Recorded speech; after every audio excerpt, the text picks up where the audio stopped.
Smriti Foundation starts its journey with a grant of 100 crore taka from the government. The foundation will provide emergency financial assistance to the families of the dead and injured within the next 1 week. World Bank pledges a new $2 billion loan to Bangladesh this fiscal year to implement government's reform program.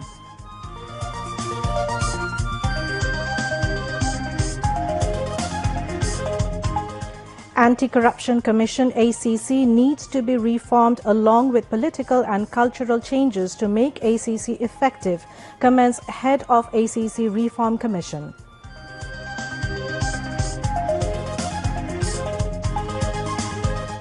Most of the estimates of annual development program and other sectors made during Awami League governments are weak, says head of the White Paper Formulation Committee.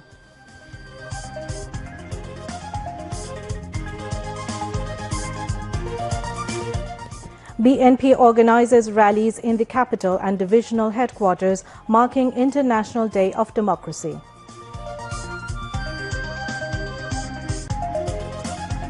More than 2,000 people injured across Lebanon after Hezbollah group pages explode simultaneously.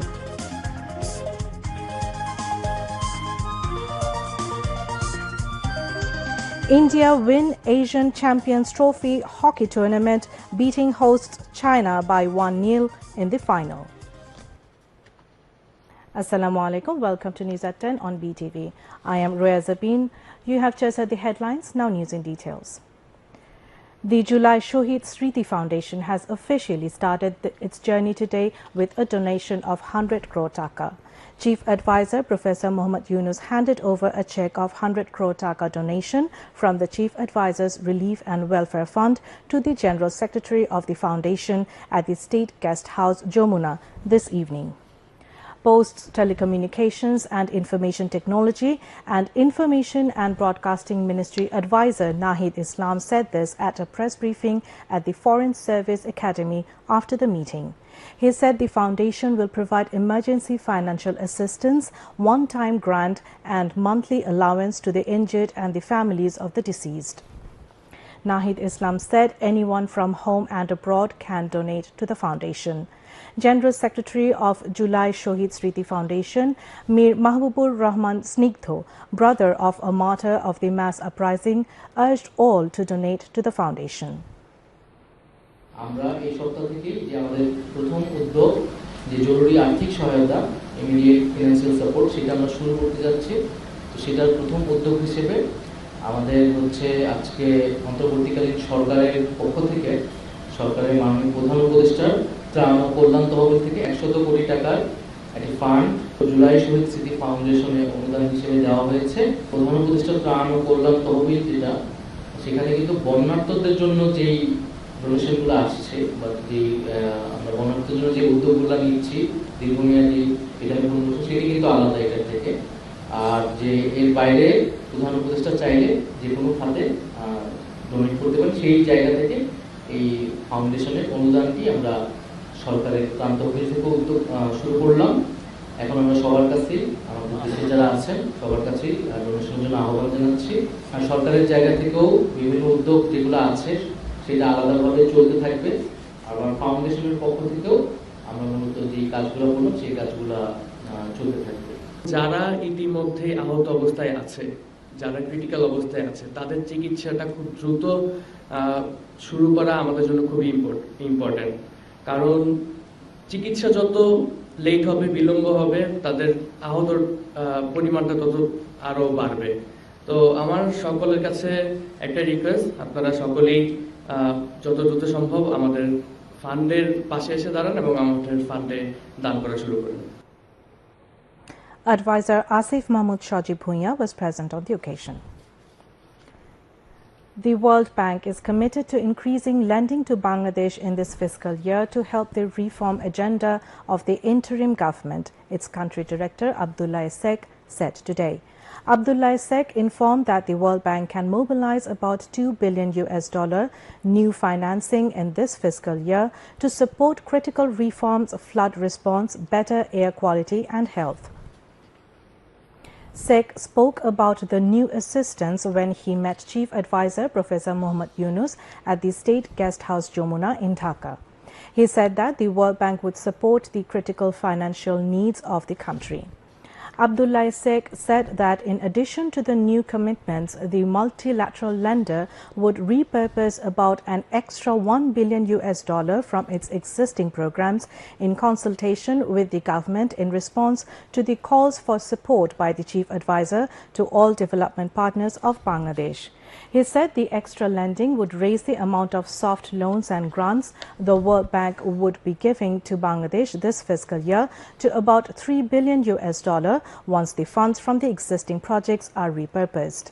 The World Bank country chief said the completion of the reforms would be critically important for Bangladesh and its young people, including the 2 million people who are joining the job market every year. Chief Advisor Professor Mohammad Yunus has told the World Bank country head that the bank must have flexibility to fund Bangladesh's reforms and help restart a new journey after 15 years of extreme misgovernance. Professor Yunus asked the World Bank to lend its technical support to recover billions of dollars of stolen assets siphoned off from Bangladesh by corrupt individuals during Sheikh Hasina's 15-year-long dictatorship.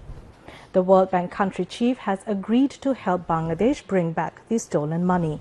He said the bank would also like to help Bangladesh with data transparency, data integrity, digitalization of tax collection and financial sector reforms. Professor Yunus said Bangladesh can't afford to lose this once-in-a-lifetime opportunity to fix its institutions and undertake major reforms.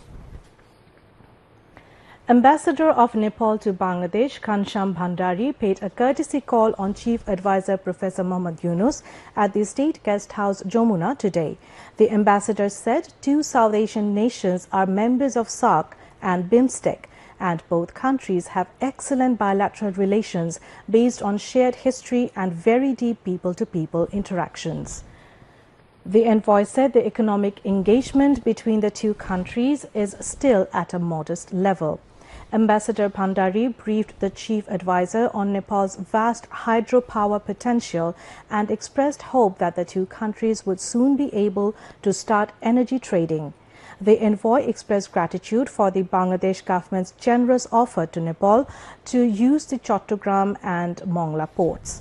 The ambassador also expressed appreciation to the Bangladesh government for hosting a significant number of Nepali students, especially in medical education. During the meeting, the chief advisor, Professor Mohammad Yunus, inquired about the activities of the SAARC, the South Asian Regional Cooperation. Bangladesh has sought loan assistance from the World Bank as a part of financial sector reforms and budgetary support. Finance and Commerce Advisor Saliuddin Ahmed demanded that the conditions set by the World Bank to get the loan should be implemented. The advisor made the demand during a meeting with World Bank Regional Director Matthew A. Verghese at the Secretariat today.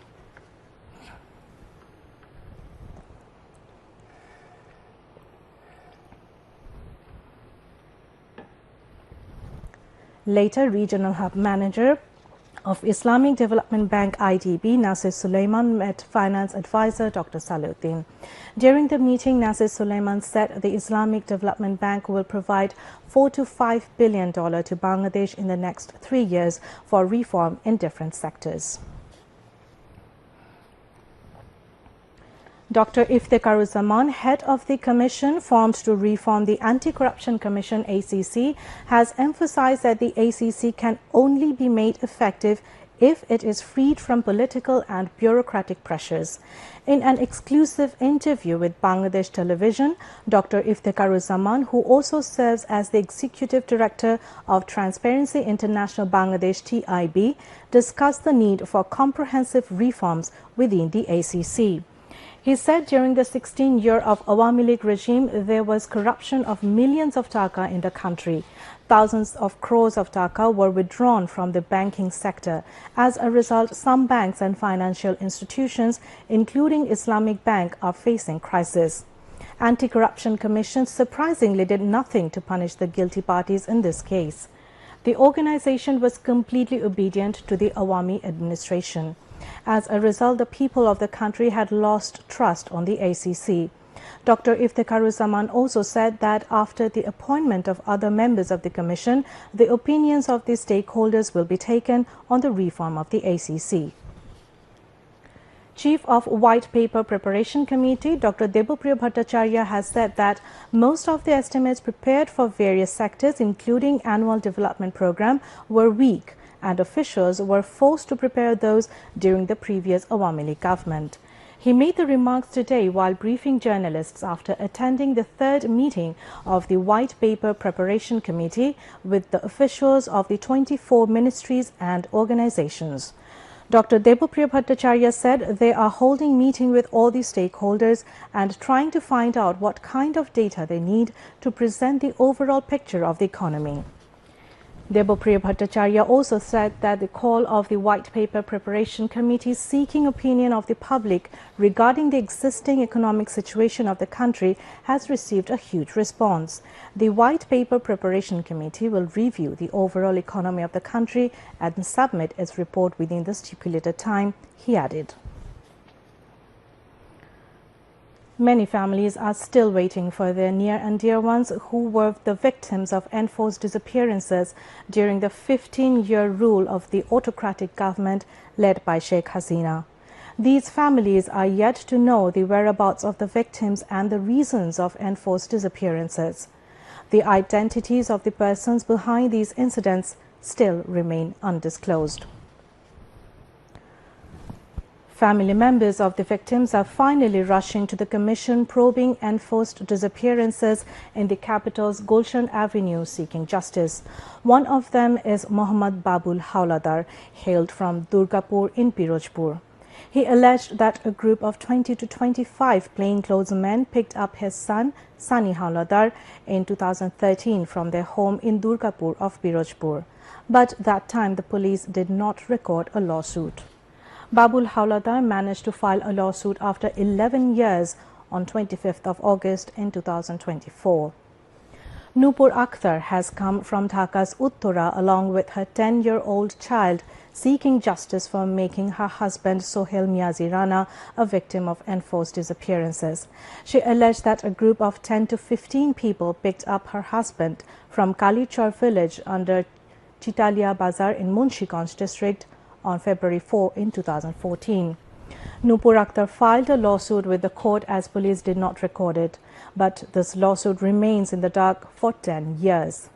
The 5-member commission led by retired Justice Moinul Islam Chaudhry will receive allegations and information regarding these victims, the victims of enforced disappearances, till September 30 from 10:30 a.m. to 4 p.m. The commission will receive allegations regarding the victims of enforced disappearances between 6th of January 2009 and 5th of August 2024. Weaving laborer Yahya Ali embraced martyrdom on 4th August. He took part in the protest against Sheikh Hasina's fascist rule with thousands of protesters at Enayatpur area in Shirajganj. Yahya was the only earner of his 4-member family. As a result, his wife, along with 2 children, is in deep economic crisis now. Family members and relatives and friends of Yahya demanded harsh punishment against those involved in the killing. The poor family is also looking forward to the government aid. Sheikh Hasina's fascist government has resigned, but its trail of devastation is still prevailing all over the country. Every conscious citizen of the country demands exemplary punishment for the mastermind behind atrocities carried out by previous autocratic government. Acting chairperson of BNP, Tariq Rahman, has said the interim government would not be allowed to fail. He made the comment while joining a rally virtually arranged by Bangladesh Jatiyottabadi Dal BNP in the capital, marking the International Day of Democracy today. Thousands of leaders and activists of BNP from different parts of the city attended the rally. BNP Secretary General Mirza Fakhrul Islam Alamgir chaired the event. BNP Standing Committee members and senior leaders were also present. In the rally, Mirza Fakhrul Islam Alamgir alleged that many fascist Awami League-leaning staffs are still serving in different tiers of the government. Earlier, leaders and activists of BNP and its associate bodies started converging at Noya Bolton since morning. Disaster Management and Relief Advisor Farooq-e-Azam Bir Protik today received checks of 19 crore 7 lakh taka as donation from various organizations, individuals and institutions to help the flood victims. He received the checks on behalf of the Chief Advisor at Disaster Management and Relief Ministry at the Secretariat in the afternoon. So far, the Disaster Management and Relief Advisor has received a total of 79 crore 54 lakh 7,722 taka as relief aid through 179 checks, pay orders and bank drafts. The advisor thanked individuals and organizations for standing beside the flood victims. Now, international news. Hundreds of people were injured Tuesday in an attack targeting the pagers of Hezbollah members. Iran's ambassador to Lebanon, Mujtaba Amani, was among those injured in Beirut, according to semi-official Iranian media outlet Mehr News. Lebanon's Ministry of Health has urged citizens who possess pagers to discard them and warned hospitals to be on high alert. Explosions reportedly occurred in a southern suburb of Beirut known as Dahieh, according to Reuters News. Lebanon's national news agency reported that hacked pager devices exploded in the towns of Ali al-Nahri and Riyaq in Lebanon's central Bekaa Valley, resulting in a significant number of injuries. All three locations are Hezbollah strongholds. The Israeli military, which has engaged in tit-for-tat strikes with Hezbollah since the start of the war in Gaza last October, said it would not be commenting in the incident. Russia is boosting its army size to 1.5 million active soldiers due to threats along its borders, including hostility in the West, the Kremlin said today. President Vladimir Putin signed a decree on boosting the number of active Russian troops by 180,000 to 1.5 million, making the Russian army the second largest in the world by active troop size, according to Russian media. This is caused by the number of threats that exist for our country along the perimeter of our borders, Kremlin spokesman Dmitry Peskov told reporters. It is caused by the extremely hostile situation on the western borders and instability on the eastern borders, he added. The increase marks the third time Putin has ordered troop increases since the start of the Ukraine conflict in 2022, and as almost 7 lakh troops fight in Ukraine, according to Putin's estimate in June. In the past 6 weeks, Russia has scrambled troops to halt a Ukrainian cross-border offensive in its Kursk region and also ramped up its offensive in East Ukraine. The UN has provided accounts of horrifying torture and an overall worsening rights situation in Myanmar amid intensifying hostilities and the absence of rule of law. Myanmar is plumbing the depths of human rights abyss, said James Rodever, head of the United Nations Rights Office's Myanmar team. Speaking to reporters in Geneva, he said the office's latest report on the situation in the war-torn country has found massive regressions in human rights that have been provoked by a vacuum of rule of law. Myanmar military has created the crisis by instrumentalizing the legal system, criminalizing nearly all forms of dissent against its attempts to rule the country, he said. Myanmar has been in turmoil since the military ousted Aung San Suu Kyi's government and seized power in 2021. At least 17 people have been killed in 6 countries in Central Europe in the past few days due to floods caused by torrential rains. 7 people were killed in Hungary, 4 in Poland and 3 in the Czech Republic. The countries affected by the floods are Romania, Poland, Czech Republic, Slovakia, Hungary and Austria. Over the past 5 days, torrential rains and mountains have caused floodwaters to overflow rivers and water bodies on the border between Poland and the Czech Republic. Bridges have collapsed in many places due to the current of water. Road communication has been disconnected. Warsaw, the capital of Poland, is also feared to be flooded. The southern city of Nysa has already been submerged. More than 40,000 people in the city have already been evacuated. Prominent opposition leader and Delhi Chief Minister Arvind Kejriwal has resigned from his post days after getting bail in a corruption case. Kejriwal spent 5 months in jail in connection with the now scrapped alcohol sales policy. He has denied the allegations against him. He has said that he will take up the post only if people re-elect his Aam Aadmi Party AAP in the upcoming assembly elections. Kejriwal's colleague and senior Delhi Minister Atishi will replace him as the leader of the government, the party announced today. Now some weather updates.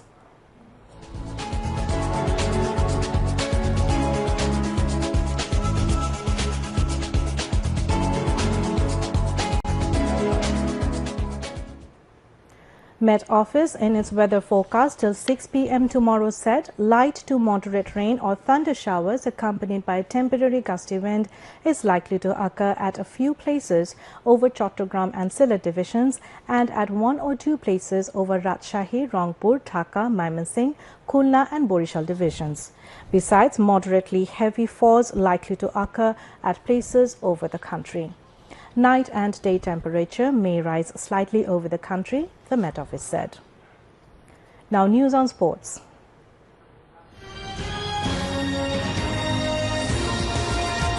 India beat hosts China by 1-0 goal to lift the record-extending 5th title of the Asian Champions Trophy hockey tournament in Hollandburg today, in a high-intensity clash which saw China keep visitors at bay for most of the match. India's Jugraj Singh slotted home the only goal of the game in the 4th quarter.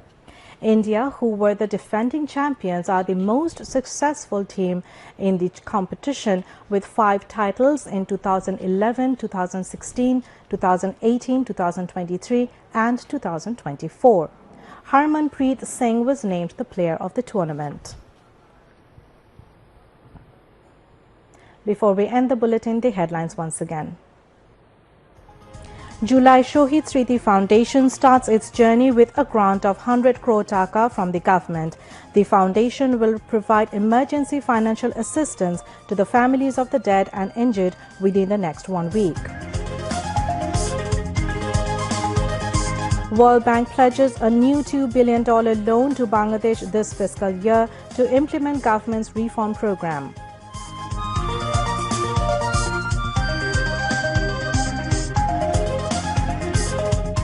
Anti-Corruption Commission ACC needs to be reformed along with political and cultural changes to make ACC effective, comments head of ACC Reform Commission.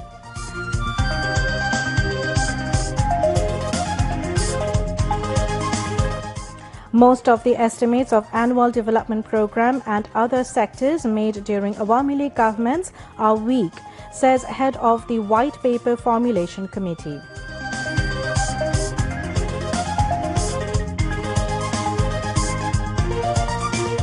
BNP organizes rallies in the capital and divisional headquarters, marking International Day of Democracy.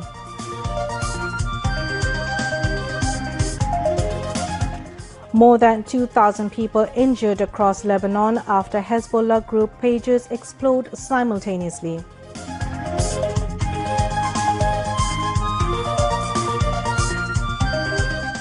India win Asian Champions Trophy hockey tournament, beating hosts China by 1-0 in the final. That's all from the newsroom for the moment. Thank you for staying with us. We invite you to watch our 11:30 Bangla news. Until then, Allah.